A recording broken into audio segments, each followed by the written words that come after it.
Hey guys, Jason here. Today I am bringing you the final installment of my OCG Retrospective mini-series. In it, I will cover the biggest takeaways from my overview and analysis of some relevant OCG decks that span the TCG blocks. Like most of my other discussion videos, this is intended to assist with deck building and other relevant decision making for the Duel Masters TCG, but maybe some of the advice can serve a greater purpose. A big finding for me was in the deck building methodology. In the TCG, multi-civ decks typically try to strike a balance between all of the civs involved. In contrast, early OCG decks did the opposite, instead choosing to have one dominant civ and a handful of supporting civs. This methodology might seem a bit dubious at first, but based on my experience with Rub Control, it's one I can get on board with. Whenever I played Rub Control, the focus was mostly on finding water cards to charge, as the majority of my hard casts, especially in the early game, would be water cards. It wasn't uncommon for my mana zone at turn 8 to be composed of one Core Isle or Thrash Crawler and a bunch of Fire and Darkness cards. I feel like the same logic could apply to any Paladin or Astral Reef decks, because not only do they need water to draw cards, but the attackers were water as well. Straying away from water, Light was shown to be the dominant civ in Aquan decks. Many of its low-cost cards were Light, as were most of the attackers. Add the fact that Light cards are prime targets for Aquan, it makes sense for Light to have taken this role. It stands to reason that many decks find themselves fueled primarily by one civ, so it is sensible to skew deck composition towards that civ in order to truly improve consistency. I'll admit, consistency is a word that gets thrown around a lot, especially on the channel, but I've come to realize that consistency takes place in different forms. Perhaps it's more important to ensure we can consistently hit the right cards at their right timings, instead of just making sure we have equal colors. On the subject of deck construction, another thing that became very clear to me was that Japanese players pick their cards before picking colors. On the flip side, TCG players, us included, are more likely to pick colors before the actual cards. Because specific outcomes can only be achieved by certain cards, the OCG mentality was to employ as many civs as necessary, even if it meant certain civs having low representation. You'll notice that decks often had one more civ than expected. The mono water variant featured an extra civ in the form of 4 Holiaw. The early Water Nature beatdown decks often sprinkled in Darkness, and essentially every mid-range and control deck featured 4 civs. Rub Control, one of the best TCG archetypes, was totally not a thing. I theorized Japanese players built their decks by identifying the cards they needed and then struck a balance between colors. Early Water Nature beatdown decks acknowledged the need for destruction, meaning only Terra Pit was good enough and, once incorporated, maximized on Darkness by including Lost Soul. Later 4-civ control decks would bring in fire, even if only for its board clearing capabilities.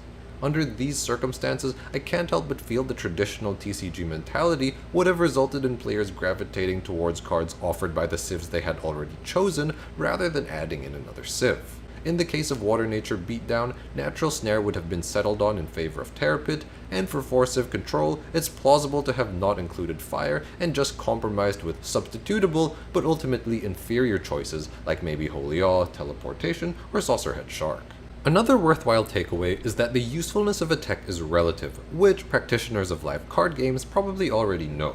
Something that distinguishes card games from other competitive activities is the gravity of informational advantage. Don't get me wrong, there are always tactics to employ and matchups to be learned, but when you're on the battlefield in a card game, your list is everything. It's easy to get excited and get carried away, copying cooler, successful decks on the internet, but it's always important to remember that lists are products of their environments. This means that blind net decking isn't necessarily the best idea. The lists I went over had some spicy techs like Gigabolver to counteract Holiaw, Photoside to get over Petrova and friends, and Terra Dragon Archidella Serena to combat discard. These cards only earned their keep because the landscape allowed them to be effective. Photoside, for instance, would lose a lot of effectiveness if Petrova was never printed because its light curbing capabilities may not have been required. Likewise, Archidella Serena would be considered a dead card in any metagame without Darkness. The effectiveness of a card is oftentimes relative, and teching for matchups is a common practice when a live competitive environment exists. When looking to address problem cards or matchups, we really ought to ask ourselves about how much said tech is going to do for us, and how useful or useless it can be when it's not fulfilling its designated purpose. The last major takeaway is that what is good is not always necessary. Unlike the TCG, where playing with a 40-card deck is more of a recommendation than a requirement, OCG players are forced to make difficult cuts all the time. Their 40-card limit heavily punishes any slack in the deck and necessitates a constant dialogue of how much value does this card really add during deck building. When we make decks, one card that manages to find its way into all of our lists without fail is Aquahulkus, typically at max copies too. While Aquahulkus could be considered a very important card throughout the early OCG run, there were certain lists where he was excluded, and for good reason. This can be puzzling because to me, everything about him should prevent him from ever being considered bad. The absence of Aquahulkus in Turbo Bolmeteus and Aquan decks resulted from the combination of limited slots as well as the presence of alternative draw engines, Astral Reef for the former and Aquan for the latter. Due to their more fanciful natures, I think most will agree they are less stable than Hulkus. However, the state of the game rewarded players for aggressively pursuing card advantage, so the general thinking was not about stability, but rather explosiveness. Strategies formulated in such a way that players were forced to pick between a Hulkus lineup and a different draw engine, so players dropped Hulkus to focus on the radical upside potential said engines could grant them. It wasn't that Hulkus was bad per se, in such an environment he was just deemed less good. Despite their similar origins, a handful of differences resulted in the TCG and OCG being somewhat divergent from one another. Like in nature, varying circumstances allow certain organisms to thrive while others perish. I'll now go over my top 5 winners and losers for the early OCG days given what we know about the TCG. Crystal Paladin. This was the finisher of choice in the early days of the game, and understandably so. With great speed, a respectable 5k power, and a bounce effect, he was a very effective game closer. I slept on this card throughout my time in the TCG, instead favoring Lancer and other finishers because I thought he was too weak to contend with other boss creatures. While the math behind that checks out, I believe I failed to see the greater applications of Paladin. I think he's a suitable inclusion in most aggressive decks that feature Hulkus and Surfer because he can allow for that one last push or surprise victory against control. It's no turn 2 Spin Slicer or turn 3 Bark Whip, but a turn 4 Paladin also isn't easy to deal with. One of the vastly different methodologies, I suppose as a result of the 40 card limit, was the turbo approach to decks. In the TCG, players often padded out thicker decks with disruptive cards to slow down the opponent. However, Japanese players were always in hot pursuit of their win condition.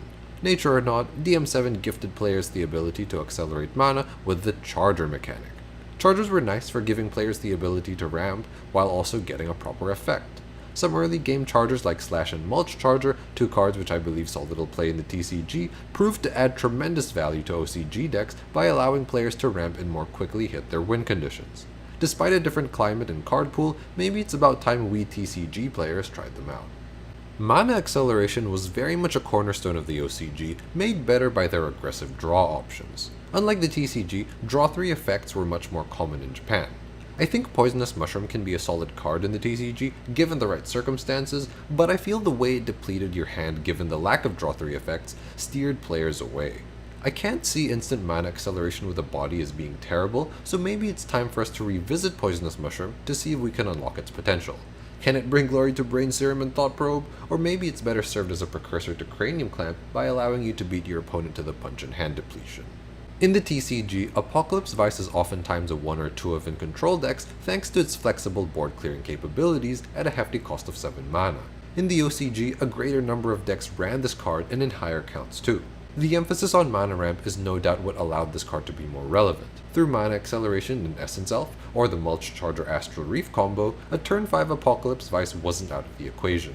I might even go as far to say that Apocalypse Vice to the Japanese was what Searing Wave is to us, and the fact that it can surrogate Terror Pit only sweetens the deal. What their use of APOC has taught me is that if you want to maximize use of a good card, it pays to circumvent its weaknesses, which can oftentimes be addressed by Mana Acceleration. As touched on in earlier videos, Searing Wave didn't see as much play as it could have in the OCG because 3k and under wasn't a very relevant power threshold due to the prevalence of Astral Reef.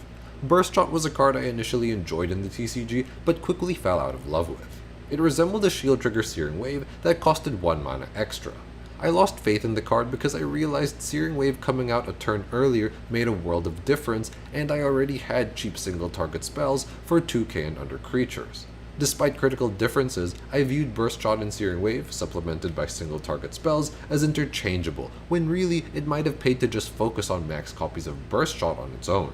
Testing under these conditions might have yielded better results for the card, and perhaps it's about time I give Burst Shot a second chance. Darkness fans would have been quick to notice that TCG favorite Locomotiver was missing from all of the lists I covered. The 40 card limit meant slots were fiercely contested over, and given his cost and effect, Loco was likely seen as an uneconomic card. Combine this with the fact that draw in the OCG was a lot more aggressive, it's easy to see how Loco's contributions could be seen as inconsequential.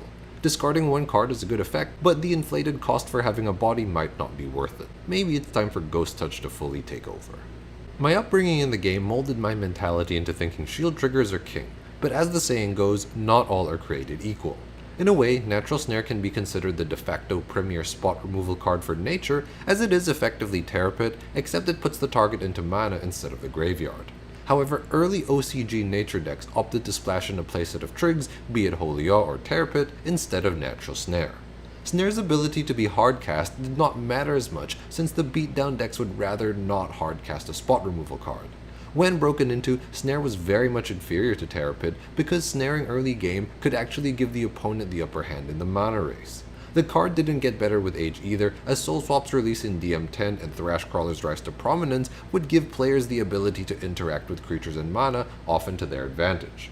Don't get me wrong, Natural Snare still is a great candidate for nature mana, especially considering it's a decent mana nexus target, but whether it really earns its keep in our nature decks is something to now think about.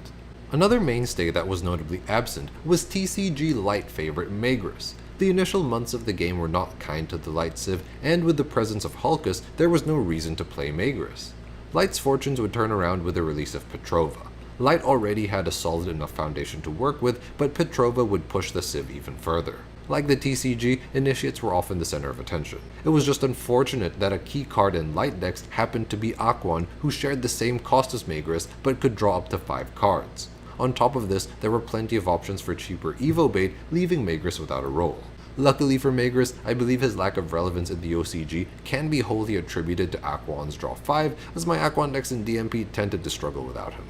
When TCG players construct decks, I feel like the focus is often to make decks as well-rounded as can be.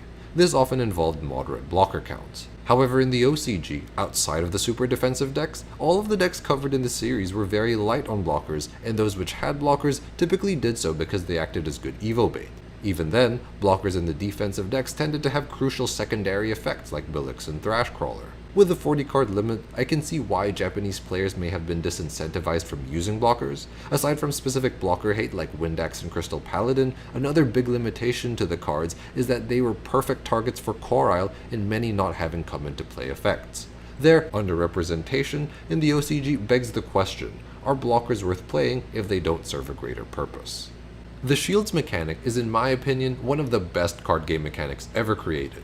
It maintains a level of interaction as the opponent advances their win condition, and it can be used to mount a comeback without allowing the game to become too degenerate. As you know, some of the best trigs were released in base set, and to prevent the mechanic from becoming too overpowered, the developers released cards that could successfully navigate around them to secure a win.